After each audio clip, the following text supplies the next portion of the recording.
Sometimes nothing was left but hunger. And in those desperate moments, medieval people turned to their last, darkest options. Salt, smoke, vinegar, honey, jars, barrels, and seasons. All of these could stretch food, but never forever.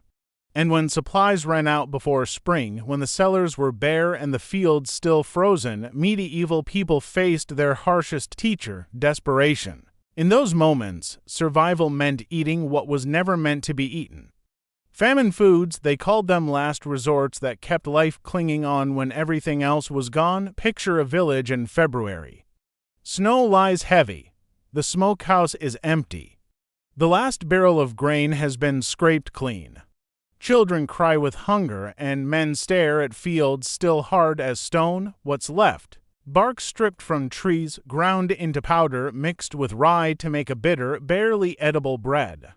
Roots dug from frozen earth, nettles, thistles, even weeds, boiled into thin soups. Acorns roasted, crushed, and blended into flour, though their bitterness twisted the stomach. Even animals that were never eaten in better times, dogs, horses, rats, suddenly became food. The hunger was so sharp that shame fell silent. Some turned to carrion meat already spoiled, cutting away mold and praying the rest wouldn't kill them. In chronicles of great famines, stories appear of families eating leather straps, belts, even boiled shoe soles softened in water. Desperation had no dignity. The body weakened with every bite of these famine foods. Bellies filled, but strength did not return. Children shrank, elders wasted away. Hunger was not just emptiness, it was exhaustion, disease, and death, and yet famine food saved lives. Enough to carry some through the last brutal weeks of winter until spring's greens pushed up through the soil. Enough to hold on for another harvest, another chance.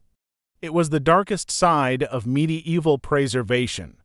Not clever cellars, not barrels of salted herring.